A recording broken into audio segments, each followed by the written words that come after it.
Welcome back, ladies and gentlemen. So, now that we have the world at our fingertips, and I've been going out, seeing how amazing we are, so super psyched for the future, folks. I ended up stumbling across something that happened in my state last year. So, let's go ahead and take a look-see.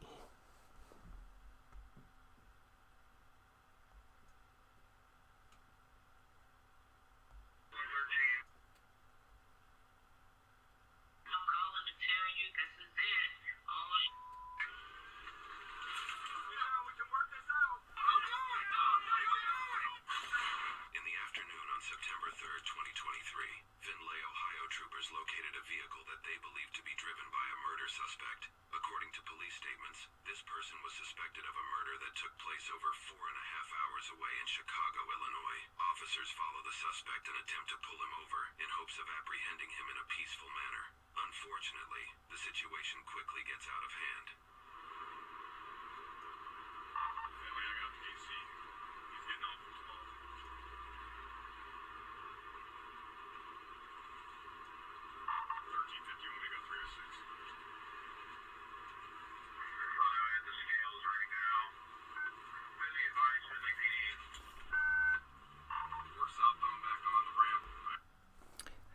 I actually, during the union strike for the Big Three, I was riding on that road on my motorcycle last year. Didn't see this.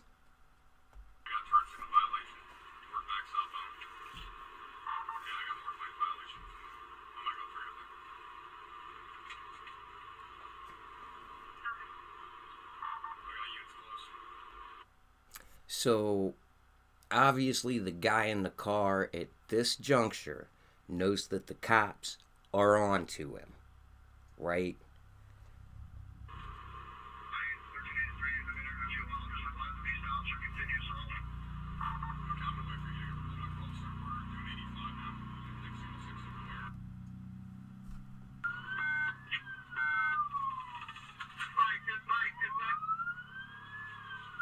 According to a phone interview conducted by the Ohio Bureau of Criminal Investigation, the suspect used his cell phone to call an acquaintance by this point in the chase. This is the retelling of the conversation that was held. I was like, what is going on? He said, I'm calling to tell you this is it. Oh, shit. Excuse me for saying it. He was like, I got 4 cars behind me. And I said, what cars are you talking about? He was looking like the effing police. They behind me. I told you that I'm just going to go out. I'm going to go out. I can't do this. And I was like, please pull over. Please surrender. He's like, they didn't put the spikes down. And he said, I'm still driving. And I was like, come on, please. I said, think about the family. He just said, I love you guys. And that was it.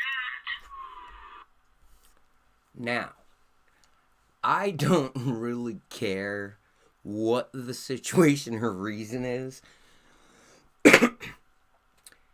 If somebody calls me on the phone and starts telling me about how they effed up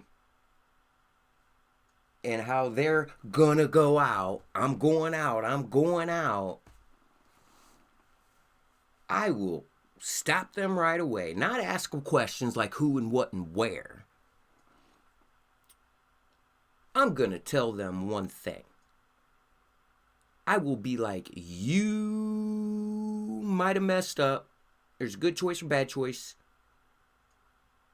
You should make the right choice.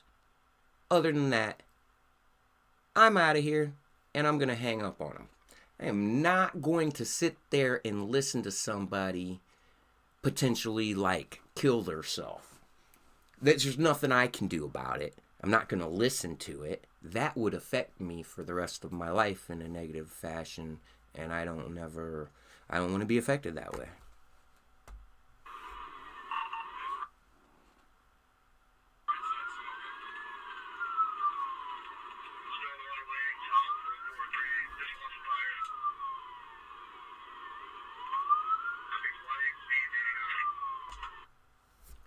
Did you see the speed? Now, this dude be in a minivan. At the top speed he was doing was 115 mile an hour. Things all over the place. How do you drive these things anyways?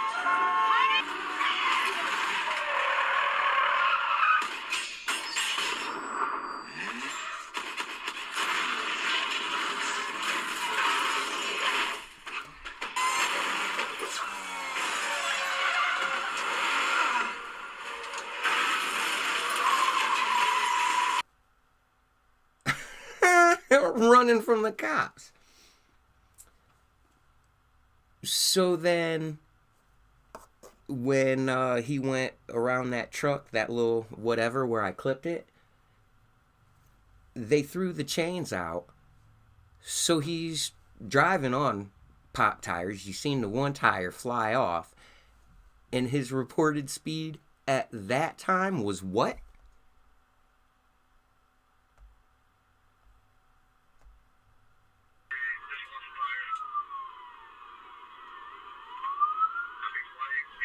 $89. I might get me a minivan.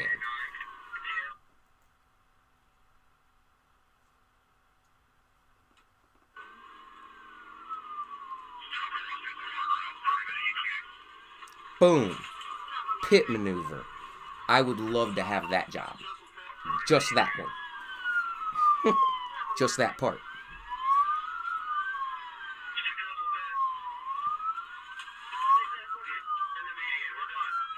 You may have noticed that the officer waited for approval before making contact with the suspect's vehicle. This is not due solely to the importance of officer coordination. The last audibly recorded speed of the suspect's vehicle was 66 miles per hour. Law enforcement agencies generally consider any contact over 45 miles an hour to be uncontrolled, unpredictable, and potentially deadly for everyone involved. Pit maneuvers at these speeds are held for extremely special circumstances, like ones where a murder suspect is involved. After the pit maneuver, the officers wait for the suspect to exit the vehicle with his hands up. They know Sounds like there's some sort of system in place for actually doing the pit maneuvers. Definitely looks like the Ohio troopers kind of know the system. Hopefully they practice. Practice makes perfect. That was a life hack.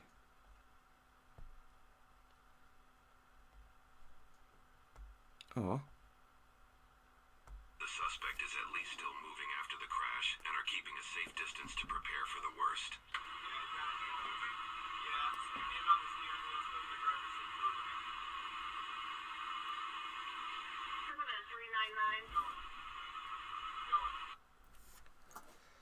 Come on, folks.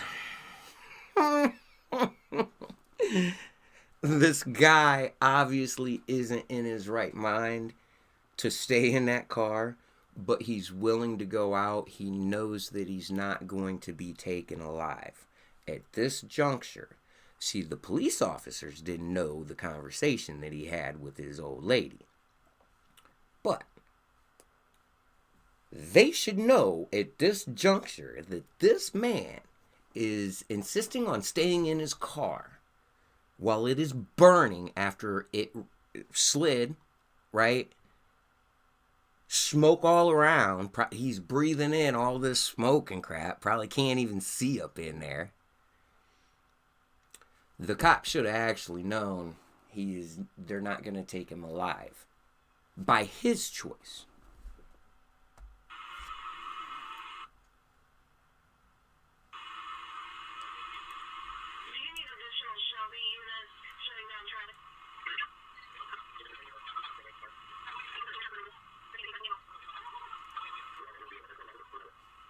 Fast forward.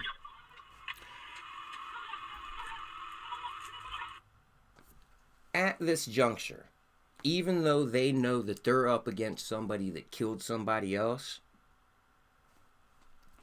you can watch the whole video. I believe those cops did not want to kill that man. I believe they held back enough restraint the way cops really should, kinda, until they assess the scenario, right? But it takes a lot of time. They were trying to work with him. But watch.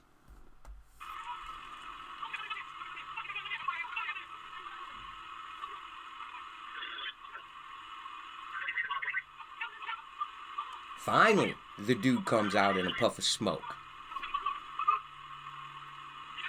He's just walking down the road.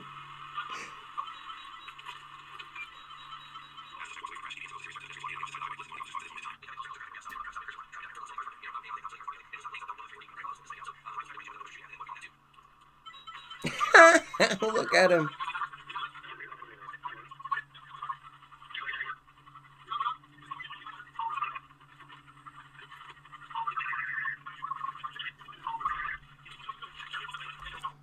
Now, if you can notice a little bit, definitely looks like the dude's wearing a uniform. If you didn't catch it or I cut it out, he's a security guard for someplace, right? So, backstory. Security guard on the run for murder. Now we're here.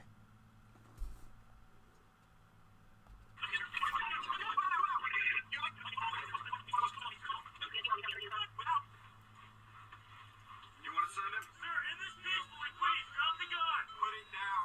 Careful. Watch it, watch it. We gotta end this soon, boys. Let's get out there. Where's his gun at? Get closer. Guns is? Left hand, right hand. Right hand, that gun in right hand. Don't do it. Don't do it. Don't do it. Drop the gun. Drop the gun. Drop the gun. You don't have to do this. Put the gun down. He just wants closer. Put the gun down. You have an opportunity to take it. We can't stop.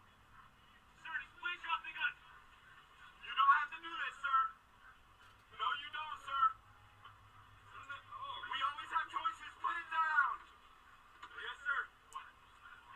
We're getting close. How close do you need to be? How close do you need to be? Like that. You're not doing it, or? Shoot at my goal. Okay, it's all right. Drop that hand down. Okay. It's just me to get a phone. You have an opportunity. So, if we kind of go back a little bit, canine officer. Well, if his gun is in his hand like that, he'll shoot my dog. Because the other guys don't got dogs. They're like, send the dog. Let the dog go get him. I would not send my dog after a man that's holding a gun like that in his hand. He's gonna shoot your dog. Why would you just let an innocent dog die? Come on, folks. Crazy.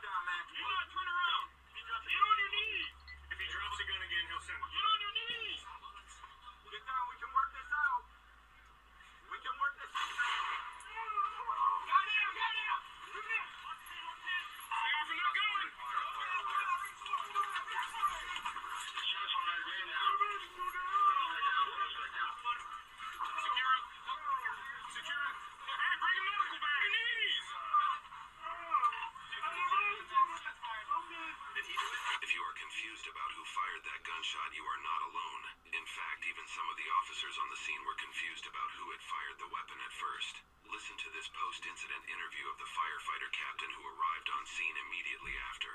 At some point you were told that the patient had been shot. Can you recall what information you were given about that? Initial, and it was just, we were doing a job. The verbiage we heard was self-inflicted gunshot wound to the head. Later, they advised that. Did you hear that, man? He said that his initial, what he heard, was a self-inflicted gunshot wound to his head. Now, I could have swore I heard the man still talking, right? But he got shot in the head. That was not the case. And you heard that over their radios, or was it your dispatch? It was not on our end. There was law enforcement. I don't know if it came out of an officer's mouth or if it was radio dispatch, but that's what we assumed paramedic had up as area of the incident. And you said that command came to take him down. Your words were to take him out, or with correct? Yeah, I think shot. Do you know who gave that command? I'm not 100%. You know, I can recognize voices, but I'm not 100% saying it. Or do you ever tell if it was a trooper or if it was a command staff member? Well, it's just a voice on the radio, so I wouldn't really be fair to say that. I didn't know if there was any like call sign that they lead with. No, they just go just a unit number that way. It's kind of generic. Nobody can really figure out who it is. When you saw it, did you see who shot at the suspect? No. All I just heard is the rifle go off. Okay. When did you find out who did it? I think right when he said I took the shot. Right when the guy said, I took that shot. Supported by I got him. interviews reveal who actually fired their weapon. The chase that took place over 50 miles comes to an abrupt end when one of the officers fires their AR-15 rifle, shooting the suspect. Now, I'm not a cop, nor do I want to be. But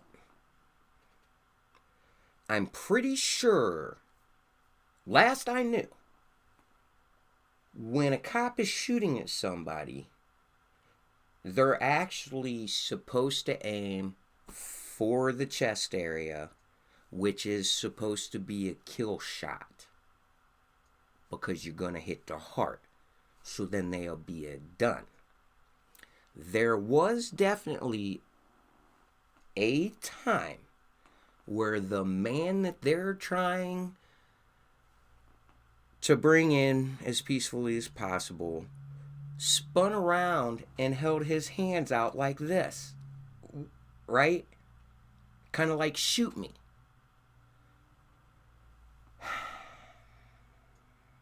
I don't understand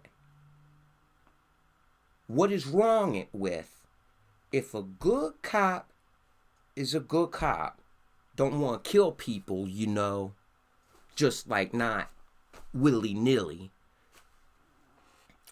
Why couldn't that cop with an AR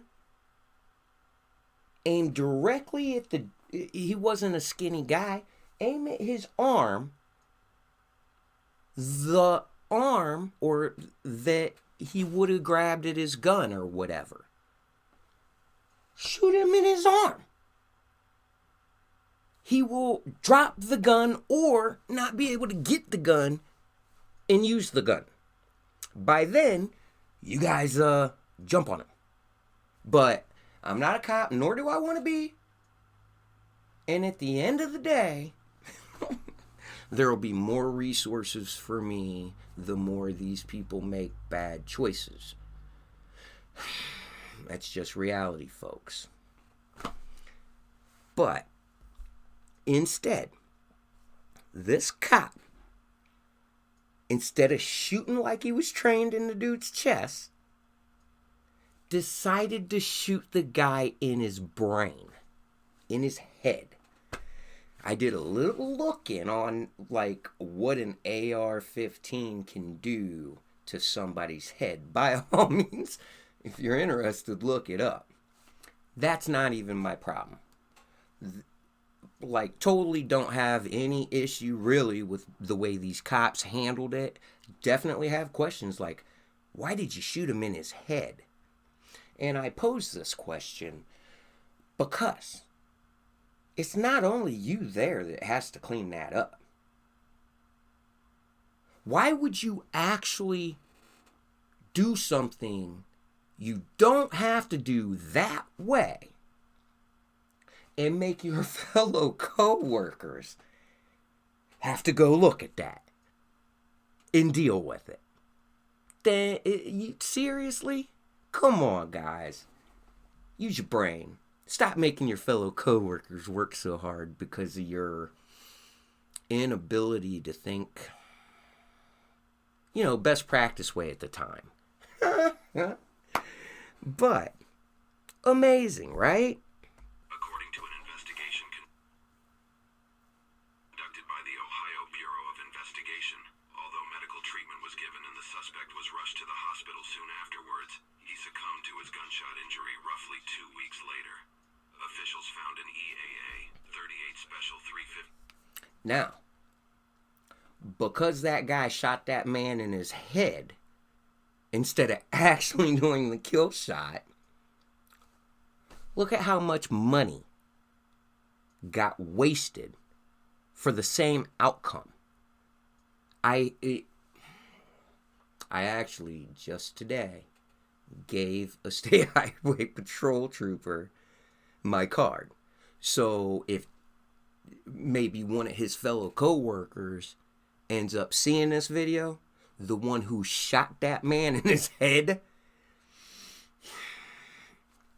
food for thought. Not saying you're wrong. It ain't my problem. Food for thought. Think about your fellow employees when you gotta clean that up or go deal with it. I don't want to see that shit. Crazy. 57 Magnum revolver on the suspect themselves. On the scene, officials also discovered an Aero precision rifle with an AR platform that was .223 caliber. There was also a Nice. 30-round capacity magazine with 27 rounds and one spent casing. When asked about the details of that situation, this is what the acquaintance he called on the phone had to say. Was he alluding to suicide, or did he go into more detail about that at all, or not? Well, he had already told us on Saturday that that's what his plan was to commit. Did he say why? He just said that he just hurt somebody, that's all. He didn't go in details to tell us what was going on. He just said he hurt somebody. He was looking like, I fucked up. I'm sorry, I fucked up. That's all he kept on saying. Did he say how he would do it? He's a security officer, so I was looking like, where are your weapons at?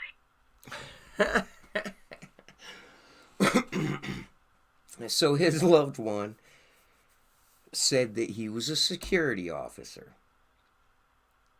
Funny story. My ex-fiance that used to work for the U.S. State Department decided to come home, start a family,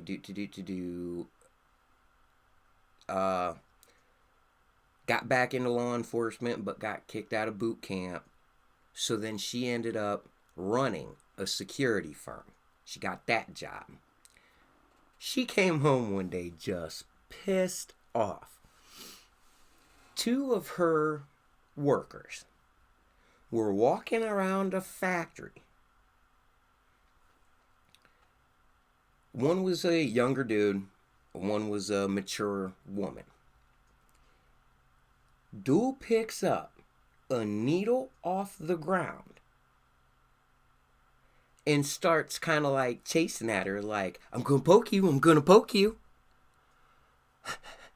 The guy ended up poking her with a needle off the ground, and we all know where those come from. So she turns around and has to deal with this issue. The woman told her like, hey, I just got poked by a needle because Johnny poked me with a needle. So Drina went ahead and told her, go ahead, go to the hospital and get tested. Take as much time off as you need and let me know.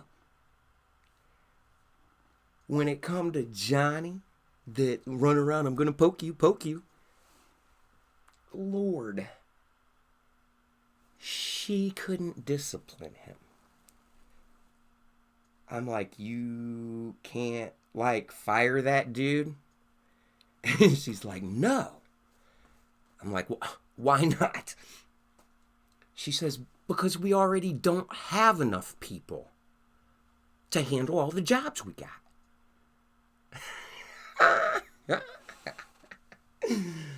Sadly enough,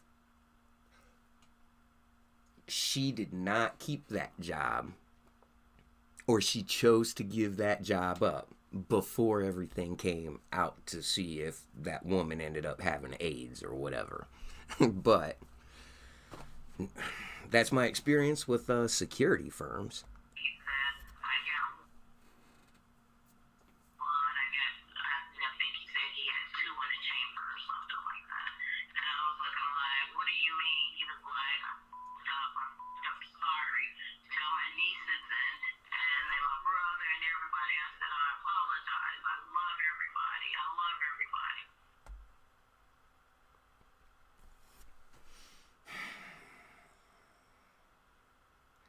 I know that there's a backstory, whatever he did in Chicago.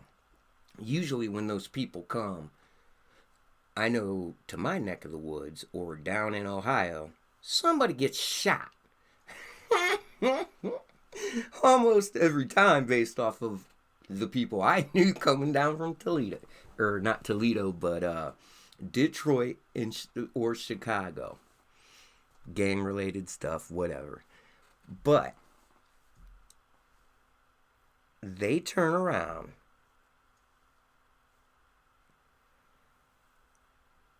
and I know that there's a backstory. Something tells me him being a security guard, he wasn't a bad guy. He just made a mistake. Sadly enough, a lot of us make mistakes. Everybody makes mistakes. It's the only way you're going to learn. It's how you deal with that mistake. I believe there's good practice and bad practice for every mistake. But something tells me that wasn't a bad guy. Just made a mistake.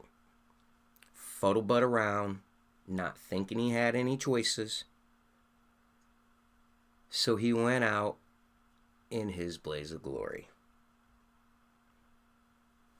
Good luck to all, and to each their own. Happy hunting. Sponsored and paid for by Nathan Russell, fighting for an independent Ohio. So we got to start something right now.